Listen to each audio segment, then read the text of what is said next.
Il est tout à fait possible de vivre une vie sans certaines parties de son corps. En fait, certaines de ces personnes ont prouvé qu'elles pouvaient vivre sans leurs poumons et même sans leur cœur. Alors, jetons un œil à certaines des personnes qui ont prouvé qu'elles peuvent survivre dans n'importe quelle situation. Numéro 6. L'histoire de Tina Earls. En 2012, Tina Earls a découvert une plaie sur son nez qui a commencé à lui causer des problèmes. Chaque fois qu'elle tournait la tête à gauche, son nez goûtait et le côté gauche de son visage était engourdi et démangé. Les démangeaisons ont empiré et en octobre 2013, elle a décidé de consulter un médecin. Le médecin lui a dit que ce n'était qu'un follicule pileux infecté, mais cela ne semblait pas correct. Puis, en janvier 2014, Tina a remarqué une bosse sur le côté de son nez. Elle est allée voir un spécialiste du nez et de la gorge, mais ils ont pensé que ce n'était qu'une égratignure. Au fil des mois, la bosse a continué à grossir. Même après avoir essayé 6 antibiotiques différents et des pommades, son nez ne s'est pas amélioré. Tina était vraiment inquiète et est allée voir un autre médecin ORL à Dallas en avril 2014. Ils ont fait une biopsie et ont découvert qu'elle avait un cancer. Cette nouvelle a choqué Tina et elle a senti que sa vie et celle de ses enfants défilaient devant ses yeux. Tina a dû subir une rhinotomie partielle, ce qui signifiait qu'une partie de son nez était enlevée. Malheureusement, les médecins ont découvert que le cancer était pire qu'ils ne le pensaient initialement. Ils ont suggéré une radiothérapie, mais Tina ne voulait pas passer ses journées en traitement. Elle voulait s'occuper de ses enfants, alors elle a contacté les centres de traitement du cancer d'Amérique. Juste une semaine plus tard, elle était à Chicago pour rencontrer un spécialiste de la tête et du cou. Il s'est avéré qu'il y avait encore des cellules cancéreuses présentes, donc Tina a subi une autre chirurgie appelée rhinectomie partielle. Après plusieurs chirurgies, Tina a finalement été déclarée exempte de cancer, mais il y avait toujours un risque élevé que le cancer revienne. Pour réduire ce risque et rester en bonne santé, Tina a fait le choix difficile de faire enlever tout son nez. Même si cela a changé son apparence, Tina a décidé que sa santé et le fait d'être là pour ses enfants étaient plus importants. Numéro 2. Eric Ramirez. Eric Ramirez, connu sous le nom de Calacascol, est un homme de 22 ans originaire de Colombie qui a transformé son corps pour ressembler à un crâne humain vivant. Après la mort de sa mère lorsqu'il avait 12 ans, il a commencé à modifier son apparence pour honorer sa mémoire. Il a tatoué le visage de sa mère sur son dos, puis a décidé de changer son propre visage.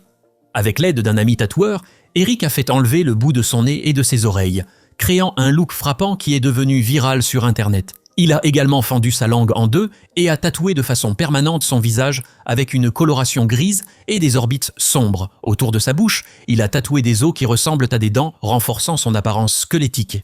Eric prévoit de retirer ses organes génitaux pour devenir entièrement plat comme un squelette en décomposition. Il croit que tout le monde est égal, quel que soit le genre ou l'âge. Il pense souvent à la mort et souhaite être enterré à 2 mètres sous terre. Il se sent en paix près des morts, où il y a moins de douleur. Lorsque les gens crient en voyant son apparence, il rit et il ressent la douleur comme une forme de médecine. Bien que les médias et les gens en Colombie aient critiqué son apparence sombre, son Instagram montre des fans le saluant et prenant des selfies avec lui dans la rue. Numéro 3. Craig Lewis. Craig Lewis était un homme de 55 ans du Texas qui souffrait d'amylose, une maladie rare et mortelle. Cette maladie provoquait l'accumulation de couches épaisses et collantes de protéines sur ses reins, son cœur et son foie, entraînant une défaillance des organes. L'amylose était extrêmement rare, touchant moins de 10 millions de personnes dans le monde, et il n'existait aucun remède connu. En mars 2011, l'état de Craig s'est considérablement aggravé, provoquant une inquiétude sévère. Sa santé s'est détériorée au point qu'un stimulateur cardiaque ne pouvait même plus le sauver. Depuis des décennies, les chirurgiens tentaient sans succès de développer un dispositif mécanique capable de remplacer le cœur sans provoquer de complications comme des pannes, des caillots sanguins ou des infections. Cependant, les médecins Billy Cohn et Bud Frazier de l'Institut cardiaque du Texas ont inventé un dispositif capable de faire circuler le sang dans tout le corps sans produire de battements de cœur, en utilisant des rotors tournants. Ils ont d'abord testé ce dispositif sur un veau de 8 mois nommé Abigail en lui retirant le cœur et en le remplaçant par 2 pompes centrifuges qui faisaient circuler son sang. Malgré les mesures médicales indiquant qu'elle était morte, la vache semblait en bonne santé, heureuse et joueuse. Après avoir testé avec succès le dispositif sur 38 veaux, Cohn et Frazier sont passés aux essais humains. Ils ont choisi Craig Lewis comme premier sujet de test humain parce que les médecins prédisaient qu'il n'avait plus qu'environ 12 heures à vivre en raison de son cœur gravement endommagé. Face à ce sombre pronostic, sa femme Linda a suggéré de tenter la procédure expérimentale. Craig a accepté de subir la chirurgie drastique. Il a subi l'opération a reçu le dispositif artificiel et a survécu, sortant de la chirurgie vivant et bien portant. Numéro 4. Tiffany Geigle. Tiffany Geigle est une femme de 33 ans qui est née avec le syndrome de Jarcho-Levin, un trouble génétique rare des os qui provoque une colonne vertébrale courbée et un cou et un torse courts. Grandissant à Brooklyn, New York, elle a pris des cours de danse avec d'autres enfants et ne pensait pas beaucoup à sa condition. Elle aimait danser et avait la technique, les jambes, les bras et était belle. Cependant, sa professeure de danse lui a honnêtement dit que devenir danseuse professionnelle était improbable parce qu'elle ne ressemblait pas à ce que le monde du ballet désirait. Comprenant cette réalité, Tiffany a accepté qu'elle ne correspondait pas aux attentes du monde du ballet. En grandissant, elle est devenue plus consciente de sa différence avec ses amis. Les responsables de son lycée ont même essayé de l'empêcher de rejoindre la fanfare, mais sa mère s'est battue pour son inclusion dans les activités étudiantes. Face à ces obstacles, Tiffany a abandonné son rêve de danser et est allée à l'université pour étudier le commerce. Malgré cela, elle a occasionnellement donné des cours de danse à New York, gardant sa passion à sa manière. Il y a quelques années, Heidi Latsky, la propriétaire d'une compagnie de danse intégrée pour les danseurs handicapés à New York, a remarqué Tiffany. Même si elle était nerveuse à l'idée de se produire professionnellement avec sa condition, Tiffany a accepté l'invitation de Heidi en 2014 et a rejoint la compagnie Heidi Latsky Dance. Pendant la saison de printemps, elle se produit au moins 2 spectacles par jour avec la compagnie. Tiffany est étonnée de se produire dans une compagnie de danse à New York et de voir son image affichée en grand à Times Square. Elle remarque que toutes les choses qui étaient pas immondes, qu'elle n'aurait jamais pensé possibles, sont en train de se réaliser. Malgré ses rêves qui se réalisent, elle fait face quotidiennement aux moqueries et à l'intimidation à New York. Cependant, elle reste reconnaissante envers sa famille et ses amis qui la soutiennent malgré ses expériences négatives. Numéro 5. Paul Alexander. En 1952, Paul Alexander, âgé de 6 ans et originaire du Texas, ne se sentait pas bien par une chaude journée d'été. Il avait une forte fièvre et son cou et sa tête lui faisaient au moins très mal. Il avait contracté la polio, ce qui l'a laissé incapable de bouger, de parler ou d'avaler pendant plusieurs jours. Presque paralysé du cou vers le bas, Paul, maintenant âgé de 75 ans, continue de vivre avec l'aide d'un grand ventilateur en acier appelé poumon d'acier. Cette machine l'aide à respirer depuis presque 70 ans, le maintenant en vie et en bonne santé.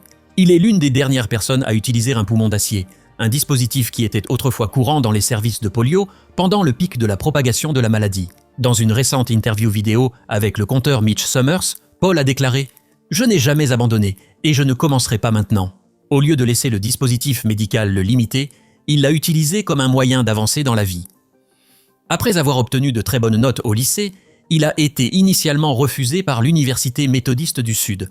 Cependant, il a ensuite obtenu une bourse pour y assister. Il allait à l'école en fauteuil roulant pendant les périodes où il pouvait quitter le poumon d'acier pour de courtes périodes. En 1984, il a obtenu un diplôme de Juris Doctor de la faculté de droit de l'Université du Texas à Austin et a pratiqué le droit. En 2020, il a publié un livre intitulé « 3 Minutes for a Dog, My Life in an Iron Lung », racontant ses expériences. Il a passé 5 ans à travailler sur le livre, écrivant chaque mot à la main en utilisant un stylo attaché à un bâton tenu dans sa bouche. Dans l'interview vidéo, il a exprimé sa détermination à réaliser les rêves que les autres disaient qu'il ne pouvait pas accomplir. Numéro 6. Henry Gustave Molaison. Henry Gustave Molaison était un jeune homme de Hartford, Connecticut, qui souffrait d'une épilepsie sévère. En 1953, les médecins ont décidé de pratiquer une chirurgie cérébrale sur lui, espérant guérir ses crises. Pendant l'opération, ils ont foré 2 trous à l'avant de son crâne et ont enlevé des parties de son cerveau, y compris les moitiés avant des 2 côtés de l'hippocampe et la majeure partie de l'amygdale. Ils pensaient que cela éliminerait la source de ses crises. Cependant, la chirurgie n'a pas fonctionné comme prévu. Au lieu de guérir son épilepsie, cela a laissé Henry incapable de former ou de se souvenir de nouveaux souvenirs. Pendant les 55 années suivantes, jusqu'à sa mort en 2008, il a vécu uniquement dans le moment présent. Malgré cette tragédie, l'état d'Henry est devenu une avancée significative en neurosciences. Les scientifiques ont appris que les fonctions de la mémoire sont situées dans des parties spécifiques du cerveau, comme l'hippocampe et l'amygdale, plutôt que d'être réparties dans tout le cerveau comme ils le pensaient auparavant.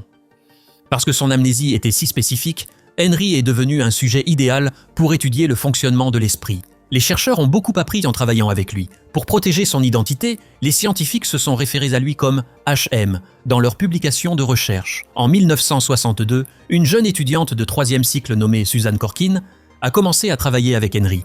Elle est ensuite devenue professeure de neurosciences comportementales au Massachusetts Institute of Technology. Fait intéressant, Suzanne a découvert qu'elle avait des coïncidences avec Henry. Elle a grandi à quelques kilomètres de lui dans le Connecticut et avait vécu en face du chirurgien qui a opéré son cerveau.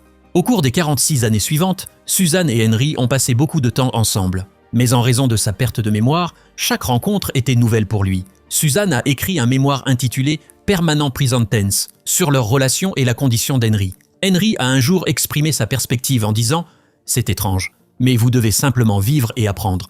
Vous apprenez, mais je vis. » Numéro 7. Dallas Wins.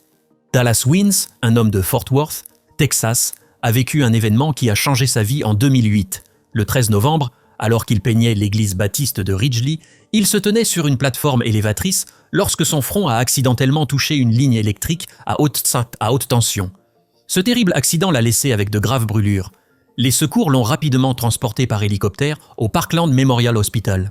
Au cours des 2 mois suivants, les médecins ont effectué plus de 12 chirurgies pour enlever sa peau brûlée et les tissus morts. Dans le cadre de son traitement, les chirurgiens ont dû enlever son œil gauche et repositionner son œil droit en place. Pour protéger son œil restant de nouveaux dommages, ils ont placé un lambeau de peau dessus. Il y a un an, Dallas est entré dans l'histoire en recevant la première greffe totale du visage aux États-Unis. Maintenant, il peut de nouveau sentir et ressentir les baisers de sa fille, réalisant l'un de ses vœux les plus profonds. Lors d'une conférence de presse, il a partagé que ses enfants l'ont ému aux larmes à plusieurs reprises. Les médecins du Brigham and Women's Hospital de Boston rapportent qu'il récupère mieux qu'il ne l'avait prévu. Même s'il a des yeux artificiels et reste aveugle, et que parler est difficile sans dents, il est capable d'utiliser son visage plus que quiconque ne l'avait anticipé. À chaque visite à la clinique, il montre plus de capacités et de sensations. Il commence à sourire, et les médecins peuvent en voir ses émotions exprimées sur son visage, selon le docteur Jeffrey Janis, chef de la chirurgie plastique. Numéro 8. Terry Fox. Terry Fox était un adolescent qui aimait les sports comme le basketball, le soccer, l'athlétisme. À l'âge de 18 ans, sa vie a changé dramatiquement lorsque les médecins lui ont dit qu'il avait un cancer rare des os. Pour empêcher le cancer de se propager, il a subi une chirurgie pour enlever sa jambe droite au-dessus du genou et a reçu une chimiothérapie. Incroyablement, seulement 3 semaines après la chirurgie, il a commencé à marcher de nouveau. Pendant son séjour à l'hôpital, Terry a été profondément affecté de voir de nombreux autres patients atteints de cancer souffrir et mourir. Cette expérience l'a touché encore plus que la perte de sa propre jambe. Il était heureux que les avancées médicales aient amélioré les taux de survie, mais il était attristé par le manque de financement pour la recherche sur le cancer. Déterminé à faire une différence, il a décidé de traverser le Canada d'est en ouest pour collecter des fonds pour la recherche sur le cancer, visant à recueillir $1 de chaque Canadien. Le 1er avril 1980, Terry a commencé son marathon de l'espoir au point le plus à l'est du Canada. Chaque jour, il courait 42 km, soit près d'un marathon. Son meilleur ami Doug Hallward et son frère Darrell Fox le soutenaient en le suivant dans une caravane. Terry se réveillait à 4 heures du matin, courait 19 km, se reposait, puis courait 23 km l'après-midi, demandant des dons aux personnes le long de la route.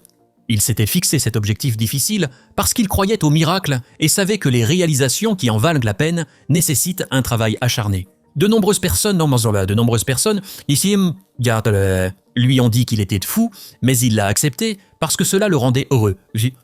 Rend heureux. Le 1er septembre 1980, il a éprouvé des difficultés respiratoires en courant près de Thunder Bay, en Ontario. Les médecins ont découvert que son cancer s'était propagé à ses poumons. Alors qu'il était à l'hôpital, les Canadiens ont continué sa mission en organisant un téléthon national. Terry a reçu le titre de compagnon de l'Ordre du Canada, la plus haute distinction civile du pays, devenant le plus jeune récipiendaire de tous les temps. Le 28 juin 1981, il est décédé, mais pas avant d'avoir atteint son objectif de collecter 24 millions de dollars pour la recherche sur le cancer. Numéro 9. Cassidy Hooper. Cassidy Hooper est née sans yeux ni nez, une condition médicale rare qui n'affecte que quelques personnes dans le monde. Malgré cela, elle a toujours fait preuve d'une incroyable détermination et d'un esprit fort. Lorsqu'elle avait 11 ans, en 2008, Cassidy a attiré l'attention du public. Elle n'a pas laissé sa condition la retenir. Elle a participé à l'équipe d'athlétisme de son lycée, montrant son dévouement sportif. En plus du sport, Cassidy a travaillé comme ouvreuse lors de concerts, aidant les spectateurs à trouver leur siège. Elle a également contribué à des événements caritatifs, rendant service à sa communauté chaque fois qu'elle le pouvait. Chaque semaine, Cassidy voyageait seule en bus de Charlotte à Raleigh pour assister à la Governor Moorhead School for the Blind. Ce voyage démontrait son indépendance et son engagement envers son éducation. TAP BTV suit son histoire en continu depuis qu'elle a 11 ans. Au fil des ans, elle a subi de multiples chirurgies reconstructrices, mais elle a toujours vécu selon sa devise personnelle. « Je n'ai pas besoin de facilité, j'ai juste besoin de possibilités ». Jeudi, Cassidy a obtenu son diplôme avec un Associate of Arts Degree du Central Piedmont Community College. Maintenant, âgée de 22 ans, elle est étonnée de la rapidité avec laquelle ses années d'université sont passées. Après avoir traversé la scène lors de la remise des diplômes, elle a réfléchi au moment et n'arrivait pas à croire à quelle vitesse le temps est passé. Son parcours est un exemple inspirant de persévérance et de courage. Numéro 10. Oscar Pistorius. Oscar Pistorius était un sprinter d'Afrique du Sud avec une histoire incroyable. Il est né sans partie de ses 2 pieds et sans os dans le bas de ses jambes. Lorsqu'il n'avait que 11 mois, les médecins ont amputé ses 2 pieds. Malgré cela, Pistorius n'a pas laissé son handicap l'arrêter. Il a couru dans des courses de sprint pour les athlètes sans handicap et pour les athlètes avec des amputations sous le genou. De façon incroyable, il est devenu le 10e athlète à concourir à la fois aux Jeux Olympiques et aux Jeux Paralympiques. Après avoir remporté des médailles d'or aux Jeux Paralympiques, Pistorius a visé à concourir dans des événements internationaux pour les athlètes sans handicap. Cependant, l'organisme international d'athlétisme a déclaré que ces prothèses lui donnaient un avantage injuste. Déterminé à leur prouver le contraire, Pistorius a combattu ces affirmations en justice et a remporté le droit de concourir. Le 14 février 2013, Pistorius a tiré et tué sa petite amie, Reva Steenkamp, qui était assistante juridique et mannequin, dans sa maison à Pretoria. Il a affirmé qu'il pensait qu'elle était un intrus caché dans la salle de bain. Il a été arrêté et accusé de l'avoir tuée. Lors de son procès l'année suivante, Pistorius a été déclaré coupable d'homicide involontaire mais pas de meurtre. Il a été condamné à 5 ans de prison pour homicide involontaire et a reçu une peine de 3 ans avec sursis pour mise en danger imprudente. Numéro 11. Kyle Maynard. Kyle Maynard est un conférencier, auteur et combattant d'arts martiaux mixtes américain. Il est connu pour être devenu la première personne sans bras ni jambes à escalader le mont Kilimandjaro sans utiliser de prothèse. Il a également fondé un gymnase CrossFit nommé No Excuses. Il est né avec une condition très rare où ses bras se terminent à ses coudes et ses jambes se terminent à ses genoux. Il n'a ni main ni pied. Lorsque ses parents ont appris qu'il pourrait avoir des handicaps physiques, une infirmière leur a suggéré d'envisager un avortement, mais ils ont refusé. Au cours de sa première année, Kyle s'est développé comme n'importe quel autre enfant, malgré une apparence différente. Cependant, après son premier anniversaire, il a commencé à faire face à des défis importants. Il ne pouvait pas se déplacer aussi rapidement que les autres enfants de son âge. Il était incapable de se tenir debout, de marcher ou d'utiliser ses mains. Il avait besoin qu'on le nourrisse à chaque repas. Cela a continué pendant plusieurs années jusqu'à ce que son père décide que la famille arrêterait de le nourrir. Son père a insisté pour que Kyle apprenne à se nourrir lui-même afin de se préparer à vivre de manière indépendante à l'avenir. Numéro 12. Bethany Hamilton. Bethany Hamilton est une source d'inspiration pour les gens du monde entier en raison de son histoire de retour remarquable. Lorsqu'elle avait seulement 13 ans, elle a perdu son bras gauche en surfant lorsqu'un requin-tigre mesurant environ 4,2 mètres l'a mordu. Incroyablement, seulement 1 mois après l'attaque, elle était de retour sur sa planche de surf. En 2 ans, elle a remporté son premier titre national de surf. Sa foi lui a donné la force et l'espoir de surmonter ses défis et l'a soutenue tout au long de son parcours. À 17 ans, elle a réalisé son rêve de devenir surfeuse professionnelle et elle continue de participer à des compétitions de surf aujourd'hui. Par son esprit édifiant, ses efforts pour aider les autres et son message de foi, elle touche de nombreuses personnes. Être épouse et mère lui apporte la plus grande joie. En tant que surfeuse professionnelle, auteure et conférencière motivatrice, elle inspire les gens à travers le monde entier. Elle tient un blog, propose un cours en ligne et dirige un programme de mentorat mère-fille appelé Ohana Experience. Ces programmes visent à aider les jeunes femmes à devenir inarrêtables dans la vie et à renforcer leur foi. Nous espérons que vous avez apprécié cette vidéo. Si vous souhaitez découvrir d'autres vidéos que nous avons réalisées pour vous, cliquez sur l'une d'elles à l'écran ou consultez la chaîne. Merci d'avoir regardé et nous vous verrons la prochaine fois.